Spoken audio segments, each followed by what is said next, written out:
అసదుద్దీన్ ఓవైసీ ఒక మాట అన్నాడు, నరేంద్ర మోడీ ఒక మాట అన్నారు. ఇద్దరు కలిపి అసదుద్దీన్ ఓవైసీ షేక్ హసీనాకు భారతదేశంలో ఎందుకు మనం శరణార్థిగా కల్పించాము అనేటువంటి ఒక మాట. అదే సమయంలో నరేంద్ర మోడీ నిన్న మాట్లాడుతూ దేశంలో అంతర్గత శత్రువులను మనం గుర్తించాలి అనేటువంటి ఒక మాట అన్నారు. రెండు ఎట్లా మనం చూడొచ్చు అంటారు? ఇప్పుడు మొట్టమొదట అసదుద్దీన్ వ్యవహారం తీసుకుంటే, అసదుద్దీను పార్లమెంట్ సభ్యుడిగా ప్రమాణం చేసేటప్పుడు అమెరికాకు వ్యతిరేకంగా జై పాలస్తీనా అని అమెరికా పాలస్తీనా ప్రజలకు అన్యాయం చేస్తోందని నినదించిన వ్యక్తి. ఆ విషయంలో ఆయన ఈ రోజు కూడా అమెరికాని తీవ్రంగా తప్పుపడుతూ వస్తున్నాడు. అటువంటి అసదుద్దీన్ ఓవైసీ ఇంటికి హైదరాబాద్లోని అమెరికా కాన్సుల్ జనరల్ వెళ్ళడము, వెళ్ళి ప్రత్యేకంగా సమావేశం కావడము, ఆ సమావేశం అయిన తర్వాత అసదుద్దీన్ ఓవైసీ గారు ఒక టీవీ ఛానల్తో మాట్లాడుతూ ఒక స్టేట్మెంట్ ఇస్తారు. ఏమని? హసీనాను భారతదేశం ఉంచుకోవడం మంచిది కాదు, అసలు ఎందుకు ఉంచుకోవాల్సి వచ్చింది, అసలు ఆమెను ఎందుకు భారత్కి ఆహ్వానించాల్సి వచ్చింది అన్నది ఇక్కడ ప్రశ్న, ఆయన వేసిన ప్రశ్న. అప్పటిదాకా దాని మీద స్పందించిన Asaduddin Owaisi America consul general వెళ్ళి సమావేశం అయిన తర్వాత ఈ ప్రకటన చేయడం కొంత విమర్శలకు అవకాశం కల్పించింది. ఎందుకంటే అసదుద్దీన్ ఓవైసీ అమెరికాకి వ్యతిరేకంగా పాలస్తీనా విషయంలో కానీ ఇంకో విషయంలో కానీ మాట్లాడుతున్న వ్యక్తి ఒక్కసారిగా అమెరికాకి అనుకూలంగా మాట్లాడుతున్నాడయింది అన్నది ఒక ప్రధానమైన ప్రశ్న తలెత్తింది ఇక్కడ. అప్పటికే 2-3 రోజులుగా సెయింట్ మార్టిన్ అనే దీవిని అమెరికా అడిగిందని హసీనా స్వయంగా ఒక స్టేట్మెంట్ ఇచ్చింది. అది నేను ఇవ్వడానికి నిరాకరించాను కాబట్టి దానివల్ల బంగాళాఖాతంలో ఇబ్బందులు ఏర్పడే అవకాశం ఉంది, దక్షిణాసియాలో ఇబ్బందులు ఏర్పడే అవకాశం ఉంది కాబట్టి నేను దానికి అంగీకరించలేను అని చెప్పాను కాబట్టే ఇదంతా జరిగిందని షేక్ హసీనా స్వయంగా చెప్పిన వేళ అమెరికన్ కాన్సులేట్ జనరల్ వెళ్ళి ఓవైసీని కలిసిన తర్వాత ఓవైసీ ఇటువంటి స్టేట్మెంట్ ఇవ్వడం అంటే ఇక్కడ ఏం జరుగుతోంది అంటే ఓవైసీ ఒకవైపు పాలస్తీనా విషయంలో అమెరికాను తిట్టడము, ఇంకోవైపు బంగ్లాదేశ్ విషయంలో కాన్సుల్ జనరల్ కలిగిన తర్వాత హసీనాను తిట్టడం. ఇద్దరు ముస్లింలే, 2 ముస్లిం దేశాలే. అంటే అసదుద్దీన్ ఓవైసీ యొక్క ద్వంద్వ వైఖరి ఏదైతే ఉందో ఇక్కడ బయటపడుతోంది. ఇక్కడ కేవలం ఆయన కొన్ని ఓటు బ్యాంక్ రాజకీయాల కోసమే దేశాన్ని కూడా పణంగా పెట్టడానికి సిద్ధమైపోయాడనేది మనకి స్పష్టమవుతోంది. పార్లమెంట్లో నువ్వు జై పాలస్తీనా అన్నది విమర్శ అయింది. ఇక్కడేమో నువ్వు ఒక్కసారిగా అమెరికాకు అనుకూలంగా ఒక స్టేట్మెంట్ ఇస్తే ఏంటి, అసలు నువ్వేం చేయదలుచుకున్నావు, నువ్వు ఆశిస్తున్నది ఏమిటి?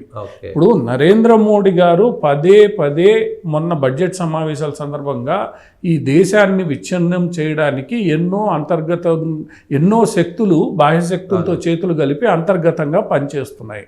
మరి ఈరోజు అసదుద్దీన్ చేసిన పని ఆయన ఏ శక్తులతో చేతులు కలిపి చేస్తున్నాడు? అమెరికాతో చేతులు కలిపాడా? చేతులు కలిపాడు కాబట్టి బంగ్లాదేశ్ విషయంలో నువ్వు అమెరికాకి మద్దతు ఇస్తున్నావా? అది ముస్లిం కంట్రీనే, ఆమె ముస్లిం లేడీనే. నువ్వు ప్రజాస్వామ్యాన్ని సమర్థించేవాడివి. ప్రజాస్వామ్యాన్ని సమర్థించే వ్యక్తి ప్రజాస్వామ్యబద్ధంగా ఎన్నికైన ఒక నాయకురాల్ని అప్రజాస్వామికంగా హింసాత్మక ఉద్యమంతో దేశం నుంచి తరిమేసే ప్రయత్నం చేస్తే నువ్వు దాన్ని ఖండించాల్సింది పోయి బంగ్లాదేశ్లో జరిగింది సబబే కరెక్టే అని ఆమెను ఇక్కడ ఎందుకు తీసుకొచ్చారని అంటే దాని అర్థం ఆమెను చంపి ఉరేయాలనే. ఇక్కడ అసదుద్దీన్ ఓవైసీ అది కూడా అమెరికన్ కాన్సుల్ జనరల్ నీతో ఒక 2 గంటలు సమావేశం అయిన తర్వాత నువ్వు మాట్లాడు, అప్పటిదాకా మాట్లాడు. ఎందుకంటే ఓవైసీ ద్వంద్వ వైఖరిని మనం ఇంతకుముందు కూడా చూసాము. తస్లీమా నస్రీన్ అనే మహిళ బంగ్లాదేశ్ నుంచి వస్తే ఆమె మీద దాడి చేశారు ఎంఐఎం వాళ్ళు ప్రెస్ క్లబ్ హైదరాబాద్లో. సల్మాన్ రష్దీ విషయంలో ఏం జరిగిందో మనందరికీ తెలుసు. ఈరోజు హసీనా విషయంలో కూడా ఏం జరిగిందో తెలుసు. అంటే ఏ రాజకీయాలు నువ్వు పాటించదలుచుకున్నావు? పోనీ ఇస్లాం మతానికి అనుకూలంగా నువ్వు ఉండు, కాదని లేదు. మరి ఇస్లాం మతంలో కూడా కొందరికి అనుకూలం కొందరికి వ్యతిరేకం అయితే ఎట్లా? ఈరోజు ప్రపంచవ్యాప్తంగా జరుగుతున్నది ఏంటంటే మన తనకు అవసరం వచ్చినప్పుడు ముస్లింలందరినీ ఒక దగ్గర అంటే కాదంటే మళ్ళా ముస్లింల్లో ఈ ఇబ్బంది వస్తుంది. ప్రపంచవ్యాప్తంగా జరుగుతున్నది అదే. ముస్లిం దేశాలలో ఒక వర్గానికి కొందరు మద్దతు ఇస్తారు, ఒక వర్గానికి మద్దతు ఇవ్వరు. అంటే ఎక్కడ అనుకూలంగా ఉంటే, ఏది అనుకూలంగా ఉంటే అది మాది అంతే.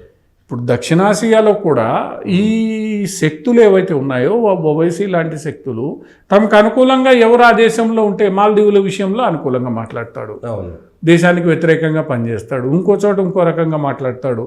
ఇప్పుడు బంగ్లాదేశ్లో ఇంకో రకంగా మాట్లాడుతున్నాడు ఆయన, శ్రీలంక విషయంలో ఒక రకంగా మాట్లాడాడు. అంటే నీ స్టాండ్ ఏంటి? నువ్వు అంతర్జాతీయ విషయాల మీద నీ స్టాండ్ ఏంటి? భారతదేశం ఎటువంటి స్టాండ్ తీసుకోవాలని అధ్యక్షుడు కాబట్టి పార్టీ విధానం కూడా అందులో ముస్లింలకు సంబంధించి ప్రాతినిధ్యం వహిస్తున్న ఒక అగ్రశ్రేణి నాయకుడిగా ఈ విషయాల మీద ఇదేంటి? ఇప్పుడు వీళ్ళందరూ కేవలం ఓటు బ్యాంకు రాజకీయాలు మాత్రమే. ఇప్పుడు ఇదే అసదుద్దీన్ ఓవైసీ కలకట్టా గ్యాంగ్ రేప్కి సంబంధించి ఇంతవరకు ఎందుకు ఖండించలేదండి? ఎందుకు ట్వీట్ చేయలేదు? ఎందుకు మాట్లాడలేదు? అసదుద్దీన్ ఓవైసీనే కాదు, ఇండియా కూటమిలోని మిగతా నాయకులంతా కూడా ఈరోజు ఏం చేస్తున్నారు? ఎదురుదాడి చేస్తున్నారు. ఇదేం కలకట్టాలోనే జరిగిందా? యూపీలో జరగలేదా? గుజరాత్లో జరగలేదా? ఆంధ్రప్రదేశ్లో జరగలేదా? తెలంగాణలో జరగలేదా? ఎక్కడ జరిగినా ఖండించాల్సిందే. ఎక్కడ ఇటువంటి వ్యవహార శైలి జరిగినా ఖండించకుండా ఎప్పుడైతే మీరు ద్వంద్వ వైఖరి అవలంబిస్తున్నారో, కేవలం రాజకీయ లబ్ధే చూస్తున్నారో, అక్కడే మీరు ఇబ్బంది పడుతూ ఉన్నారు. ఈ రాజకీయ లబ్ధి కోసమే ఈరోజు మీరు బయట శక్తుల్ని కౌగిలించుకుంటున్నారు, ఆ బయట శక్తులతో పనిచేస్తున్నారు. అదే నరేంద్ర మోడీ గారు పదే పదే మాట్లాడుతున్నారు. ఖండించే బ్యాచ్ కూడా సెలెక్టెడ్గా ఖండించడం. అదే ఇప్పుడు ఓవైసీ చేసిన పని కలకత్తా విషయంలో రాహుల్ గాంధీ కూడా చేశాడు. వారం రోజులు గమ్మున ఉండి నువ్వు స్పందించావు. ఎస్పీ, డిఎంకే లాంటి పార్టీలు అయితే అసలు ఎదురుదాడిలోనే ఉన్నాయి. మీరు ఏం ఈ దేశానికి ఏం చెప్పదలుచుకున్నారు? ఓవైసీ కూడా ఏం చెప్పదలుచుకున్నాడు? దేంట్లోనూ ఏ విషయంలో కూడా వీళ్ళెవ్వరూ కేవలం నరేంద్ర మోడీని వ్యతిరేకించాలి, నరేంద్ర మోడీని ఇరుకున పెట్టాలి. అది దేశ వ్యవహారాలు కావచ్చు, అంతర్జాతీయ వ్యవహారాలు కావచ్చు. అమెరికా పన్నిన కుట్ర అని స్పష్టంగా తేలుతున్న వేళ భారతదేశానికి వ్యతిరేకంగా కూడా అయినా కూడా మీరు అమెరికాకు మద్దతుగా మాట్లాడడం అనేది ఒక రకంగా ప్రశ్నార్థకమే. నీ యొక్క లాయల్టీ, ఇంతకుముందు కూడా ఓవైసీ లాయల్టీ మీద చాలా చర్చ జరిగింది. ఆయన పదే పదే నేను భారతదేశ కాన్స్టిట్యూషన్కి బద్ధుడినై ఉంటాను అన్ని మాట్లాడడం జరిగింది. మరి అటువంటి వ్యక్తి ఈరోజు మాట్లాడింది ఆయన ఏం చెప్తూ ఉన్నాడు?